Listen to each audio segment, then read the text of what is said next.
स्वागत है आपका इस नए वीडियो सीरीज में, जहां हम देखने वाले हैं आज 4th चैप्टर को केवल और केवल 5 मिनट में। तो सब्सक्राइब करें इस चैनल को आगे के अपडेट्स पाने के लिए।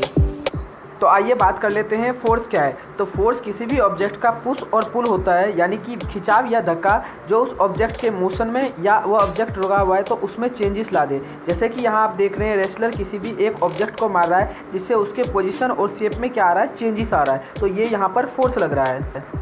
आपको बता दूं कि हमेशा जो फोर्स होता है वो किसी दो ऑब्जेक्ट के बीच में लगता है, यानी दो ऑब्जेक्ट का होना ज़रूरी है।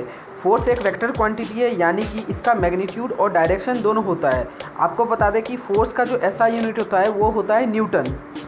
तो सवाल उठता है कैसे। तो प्रति एक पर्टिकुलर एरिया में जो प्रेशर लगता है उसी को हम फोर्स कहते हैं। ये ऑब्जेक्ट के शेप में चेंज ला देता है, उसके मोशन में चेंज ला देता है, और ये ऑब्जेक्ट के कांटेक्ट और कांटेक्ट ना होने के स्थिति में भी लग सकता है। अब बात कर लेते हैं टाइप्स ऑफ फोर्स की। तो ये दो तरह के होते हैं, कांटेक्ट फोर्स और non contact force. Contact force हमेशा बॉडी के कांटेक्ट में लगने से होता है, जैसे मस्कुलर फोर्स, मैकेनिकल फोर्स और फ्रिक्शनल फोर्स। यहाँ आप इस रेसलर को अपने मसल से फोर्स लगाते हुए देख सकते हैं, तो ये एक मस्कुलर फोर्स का एग्जाम्पल है। अब बात कर लेते हैं मैकेनिकल फोर्स की। तो हमेशा मशीनों में लगने वाला फोर्स मैकेनिकल फोर्स कहलाता है। जैसे कि आप यहाँ इस रॉकेट में देख सकते हैं, यह रॉकेट भी एक मशीन है, तो इससे लगने वाला फोर्स मैकेनिकल फोर्स कहलाएगा। वहीं नॉन कॉन्टैक्ट फोर्स में ग्रेविटेशनल फोर्स, इलेक्ट्रोस्टैटिक फोर्स और मैग्नेटिक फोर्स आता है। ग्रेविटेशनल फोर्स अर्थ के द्वारा किसी दूसरे ऑब्जेक्ट पर लगाया जाता है, यानी कि अर्थ के द्वारा लगाए जाने वाले फोर्स को ग्रेविटेशनल फोर्स कहते हैं।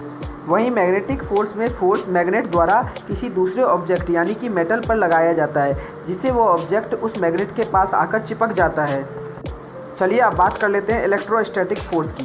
तो इलेक्ट्रोस्टैटिक का मतलब होता है जब हमारा चार्ज एट रेस्ट पर, यानी चार्ज अगर रुका हुआ हो तो उनके बीच में लगने वाले फोर्स को हम इलेक्ट्रोस्टैटिक फोर्स कहते हैं। जैसा कि आप यहाँ देख सकते हैं, दो चार्ज जो कि रुका हुआ है उनके बीच में लगने वाला फोर्स। चलिए अब बात कर लेते हैं प्रेशर क्या होता है, यानी कि व्हाट इज़ प्रेशर। तो प्रेशर किसी भी एक पर्टिकुलर एरिया में लगने वाला फोर्स होता है, यानी एक एरिया में कितना फोर्स लगाया जा रहा है उसी को प्रेशर कहते हैं। जैसे आप यहाँ देख सकते हैं, ये हथेली से एक कैन को पिचकाते हुए नज़र आ रहा है, यानी कि उस पर्टिकुलर एरिया में जितना फोर्स लगा है उसी को हम प्रेशर कहेंगे। तो आइए अब बात करते हैं कि प्रेशर जो है सॉलिड में कैसे लगता है। तो सॉलिड में जो लगने वाला प्रेशर होता है वो हमेशा डाउनवर्ड डायरेक्शन, यानी कि नीचे की दिशा में लगता है। वो उसके वेट के कारण होता है, बिकॉज उसका वेट नीचे की ओर होता है तो प्रेशर भी नीचे की ओर लगता है। वहीं बात करें लिक्विड के केस में लगने वाले प्रेशर की, तो लिक्विड के केस में जो प्रेशर लगता है वो दोस्तों चारों ओर लगता है, यानी कि ऑल डायरेक्शंस में लगता है।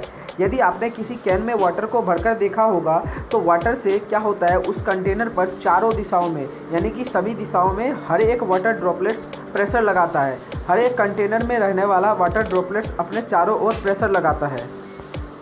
वहीं बात करें गैस में लगने वाले प्रेशर की, तो गैस में भी लिक्विड की तरह ही प्रेशर चारों ओर लगता है, यानी कि गैस भी अब लिक्विड की तरह ही चारों ओर प्रेशर लगाता है।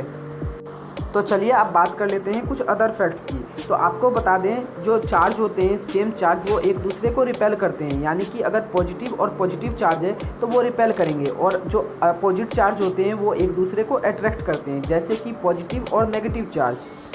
क्या आप जानते हैं कि ब्लैक स्मिथ लोहे के पीस को गर्म करके उसे हथौड़े से मारकर उसका शेप चेंज करते हैं। तो अब बात कर लेते हैं रॉकेट में लगने वाले फोर्स की। तो रॉकेट में जो फोर्स लगता है वो दो तरीके से लगता है, एक अपवर्ड डायरेक्शन में और एक डाउनवर्ड डायरेक्शन में।